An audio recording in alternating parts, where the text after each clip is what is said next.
और लिटरली मैं बता रहा हूँ, मैं ऐसा कोई बंदा नहीं हूँ कि डायरेक्ट 180 पे पहुंचा हूँ। मैं घिस घिस चीज़ों को, हर एक चीज़ों को तराशा हूँ। बिकॉज मैंने छोटी छोटी चीज़ें हर जगह इंक्लूड करी हैं, उन्हें तुम्हें मिस नहीं। Hi guys, welcome back to the channel. My name is Praveen. I am a second year MBBS student at a government medical college. और हाँ, ये सच है कि मैंने केमिस्ट्री में 180 आउट ऑफ 180 स्कोर किया है। और नहीं, ये वीडियो ऐसी कोई भी बकवास पे नहीं होने वाला है कि 15 दिन में तुम कैसे 170 या फिर 180 स्कोर करने वाले हो।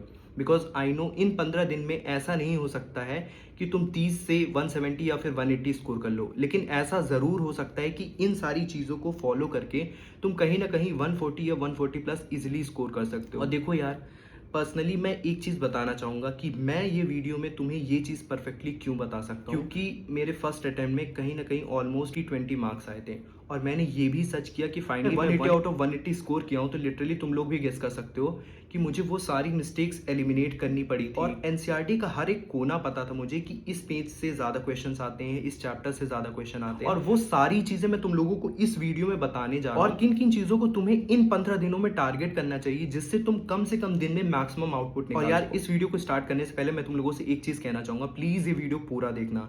बिकॉज यूट्यूब पे हज़ारों वीडियो देखने से कोई फायदा नहीं है अगर तुम्हें एक चीज़ परफेक्टली मिल रही है। लिटरली मैं बता रहा हूँ, मैं ऐसा कोई बंदा नहीं हूँ कि डायरेक्ट 180 पे पहुंचा हूँ। मैं घिस घिस चीज़ों को, हर एक चीज़ों को तराशा हूँ। मैं तुम लोगों को परफेक्टली बता सकता हूँ कि किस लेवल पे तुम हो तो तुम्हें किस चीज़ों को टारगेट करना चाहिए। बस एक ही कंडीशन है, प्लीज़ ये वीडियो पूरा देखना। बस मैंने छोटी छोटी चीज़ें हर जगह इंक्लूड करी हैं, उन्हें तुम्हें मिस नहीं करना। तो वीडियो स्टार्ट करते हैं। सबसे पहली बात, अपने इस डेंजर जोन को तुम्हें हटाना होगा जो कि बिलो 100। सबसे पहली बात करते हैं कि हमारा टारगेट ये है, मैंने इस चीज में यही रखा है कि मिनिमम डेज में तुम अपनी मैक्सिमम रीच कैसे रख सको अपने। तो मैं तुम लोगों को 15 दिन का एक शेड्यूल भी दूंगा इस वीडियो में। तुम्हें उसी तरीके, उसी सीक्वेंस में डे वाइज अपने चैप्टर्स को कंप्लीट करना है। क्वेश्चन प्रैक्टिस कहाँ से करनी है, वो सारी चीजें मैं तुम लोगों को वीडियो में बताऊंगा। तो पूरा वीडियो ध्यान से देखना। और ये पीडीएफ मैं तुम लोगों को अपने टेलीग्राम चैनल पे प्रोवाइड कर दूंगा, वहां से तुम लोग ये पीडीएफ डाउनलोड कर सकते हो।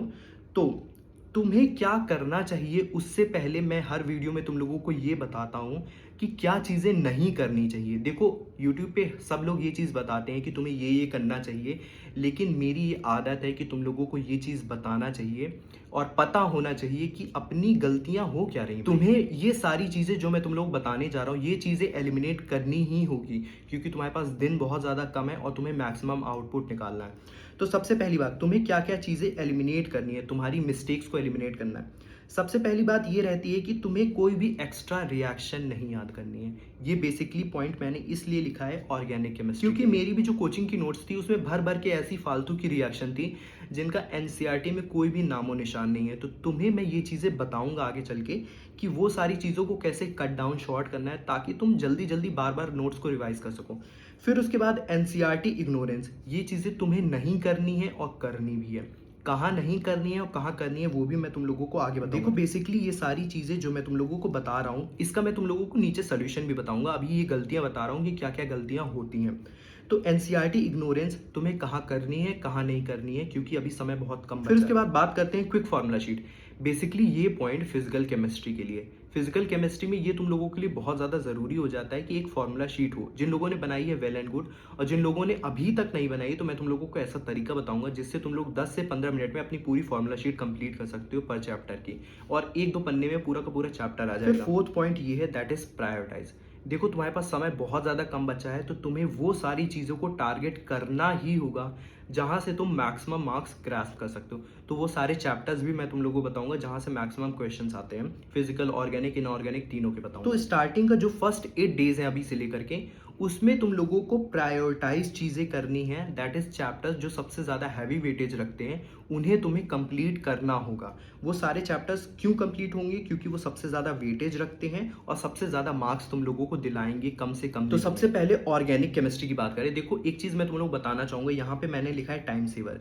लिटरली मैंने अपने नीट के पेपर में ऑर्गेनिक केमिस्ट्री के 15-16 क्वेश्चन आए थे, जिसको मैंने 7 से 8 मिनट में कंप्लीट कर लिया। तो बहुत ज़्यादा इंपॉर्टेंट हो जाता है कि तुम अपना टाइम ऑर्गेनिक केमिस्ट्री में सेव कर। तो चैप्टर्स के बारे में अगर बात करें तो सबसे पहला आता है जीओसी। देखो, जीओसी को मैंने नंबर 1 पे इसीलिए रखा है क्योंकि अगर तुम लोगों ने ये वाला चैप्टर कंप्लीट कर लिया तो ये सारे चैप्टर इससे रिलेटेड जरूर रहते हैं।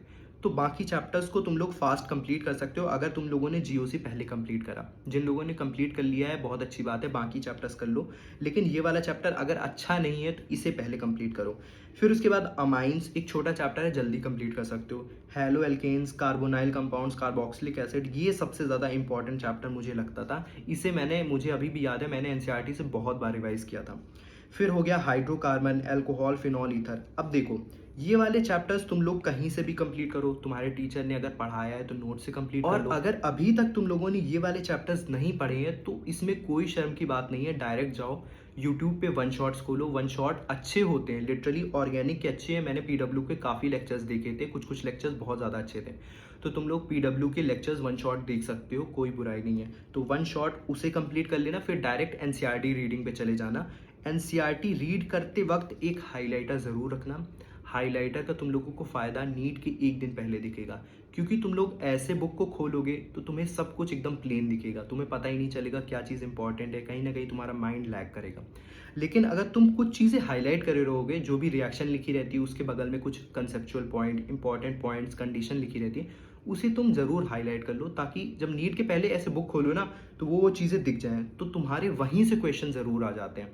तो बहुत ज़्यादा इंपॉर्टेंट हो जाता है कि अगर तुम हाइलाइटर यूज़ करो तो एक प्लस पॉइंट ज़रूर मिलता है। तो एनसीईआरटी रीड करते करते हाईलाइट ज़रूर कर लेना, ताकि तुम्हें बाद में प्लस पॉइंट मिले। और एनसीईआरटी रीड करने से तुम्हारे साथ ये भी प्लस पॉइंट होगा कि तुम्हारे नोट्स में जो फालतू के रिएक्शन लिखे रहते हैं कुछ कुछ, उसे भी तुम लोग कट डाउन कर सकते हो। फिर उसके बाद बात करते हैं फिजिकल केमिस्ट्री की। अब देखो फिजिकल केमिस्ट्री में कुछ चीज़ें ध्यान चैप्टर्स की बात करें तो solution, thermodynamics, chemical kinetics, electrochemistry, equilibrium, atomic structure. इन चैप्टर्स में मुझे इलेक्ट्रोकेमिस्ट्री और इक्विलिब्रियम में आयनिक इक्विलिब्रियम मुझे बहुत ज़्यादा टफ लगता था जब मैं पढ़ता था। तुम लोग ज़रूर बताना, कमेंट डाउन नीचे ज़रूर करना कि तुम लोगों को कौन से सबसे ज़्यादा टफ चैप्टर लगता है इस फिजिकल केमिस्ट्री में। तो देखो इन सारे चैप्टर्स को तुम लोग कहीं ना कहीं से कंप्लीट कर लो, जहाँ से भी तुम लोग कंप्लीट करना है। और इसमें चाहो तो एनसीईआरटी की रीडिंग इग्नोर कर सकते हो, बिकॉज इसमें फॉर्मूला बेस्ड चीज़ें आती हैं। थ्योरी के एक दो क्वेश्चन नहीं भी कर पाओगे तो कोई बुरी बात नहीं है, लेकिन उसके लिए तुम्हें पूरी एनसीईआरटी रीड करनी पड़ेगी, तो बहुत ज़्यादा समय वेस्ट हो जाएगा। तो एनसीईआरटी रीडिंग इसमें तुम लोग इग्नोर कर सकते हो या फिर कम कर सकते हो। उसकी जगह बहुत अच्छी चीज़ बता रहा हूँ, क्विक शीट बना सकते हो। जब भी तुम लोगों को ये वाला चैप्टर कंप्लीट हो जाए तो एक पतली सी कॉपी बनाओ, और जब भी ये वाला चैप्टर रिवाइज करते रहो तो जो बेसिक वाले फॉर्मूले रहते हैं, ऐसा नहीं कि बहुत ज़्यादा डेराइव्ड वाले फॉर्मूले, हर एक तरीके के फॉर्मूले लिखते ही जा रहे हो, ऐसा नहीं। जो बेसिक कंसेप्चुअल होते हैं जिनसे तुम बाकी फॉर्मूले बना, तो सबसे बेसिक वाला फॉर्मूला अपनी फॉर्मूला शीट में लिखना। ये बात ध्यान रखना कि फॉर्मूला शीट में फालतू वाले फॉर्मूले नहीं लिखने, ठीक है। अब जैसे कि पर्सनली मैं अपनी बात करूँ तो जैसे कि इस तरीके की मेरी कुछ फॉर्मूला शीट रहती है, तो मैंने रीडिज़ाइन करा है। और देखो तुम लोग इसमें देख भी सकते हो कि सिर्फ इंपॉर्टेंट फॉर्मूला लिखे हैं, जैसे कि सेल वाला सबसे बेसिक फॉर्मूला, इसका कोई भी डेराइव्ड फॉर्म नहीं लिखना ज़्यादा। ये वाला फॉर्मूला हो गया। नर्स्ट इक्वेशन तुम लोग देख सकते हो, नीट का पेपर उठा लो, बहुत ज़्यादा बार ये चीज़ पूछी गई है, इसी में से क्वेश्चन आते हैं। गिब्स वाला हो गया, तुम लोग देख सकते हो। ये पीडीएफ हालांकि मैं अपने टेलीग्राम चैनल पे अपलोड कर दूंगा, वहाँ से भी तुम लोग डाउनलोड करके अच्छे से देख सकते हो। और तुम लोगों को अगर ये फॉर्मूला शीट चाहिए तो नीचे कमेंट डाउन कर देना, मैं तुम लोगों को लिंक प्रोवाइड कर दूंगा इसका। फिर उसके बाद बात करते हैं इनऑर्गेनिक केमिस्ट्री। इनऑर्गेनिक केमिस्ट्री में केमिकल बॉन्डिंग बहुत ज़्यादा इंपॉर्टेंट है। पीरियोडिक टेबल, इतना तो मैं तुम लोगों से एक्सपेक्ट करता हूँ कि पीरियोडिक टेबल तो आती ही होगी। फिर उसके बाद पीडीएफ ब्लॉक हो गया, कोऑर्डिनेशन कंपाउंड हो गया।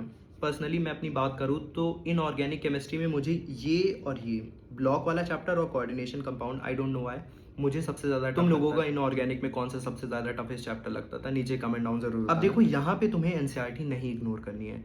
एनसीईआरटी में जो सीक्वेंस है उसे तुम्हें रट्टा करना है, और वही बात एनसीईआरटी को हाईलाइट करना है। तुम्हें आखिरी में बहुत ज़्यादा फायदा देगा, मैं बार बार बोल रहा हूँ, एनसीईआरटी को हाईलाइट ज़रूर करना। नीट की एक दो दिन पहले तुम्हें वो सारे इंपॉर्टेंट पॉइंट्स बहुत तेज़ी में दिख जाएंगे और रिवाइज भी हो जाएगा। फिर उसके बाद बात करें, ये सारे इंपॉर्टेंट चैप्टर्स वही चीज़ लिखी है जो कि मैं तुम लोगों को ऊपर बताया हूँ। फिर उसके बाद जो 8 दिन के बाद 4 दिन आएंगे, उसमें तुम लोगों को क्वेश्चन प्रैक्टिस पे शिफ्ट करना, और क्वेश्चन प्रैक्टिस तुम्हें ऑथेंटिक सोर्स से ही करनी है। देखो एक दो चीज़ें मैं अपनी तरफ से बताना चाहूँगा, जैसे कि एलन का मॉड्यूल मुझे बहुत अच्छा लगता था बाकी सब चीज़ों के लिए, until unless it comes to organic chemistry.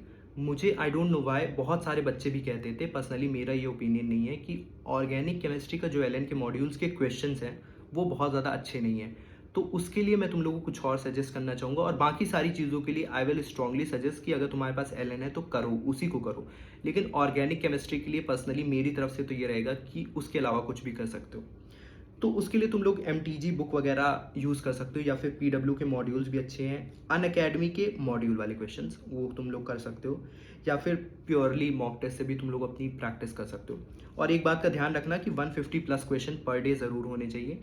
4-5 घंटे में ये सारी चीज़ें हो जाएं तो तुम लोग बाकी चीज़ों का भी रिवीजन कर सकते हो। तुम्हारी फिजिक्स हो गई, बायोलॉजी हो गई, उन्हें भी तुम लोग साथ साथ पढ़ते जा सकते हो। और बाकी चीज़ें भी तुम लोग, जो भी तुम लोग को करना है और चीज़ें मॉक टेस्ट देना है, तो वो भी तुम लोग कंप्लीट कर सकते हो।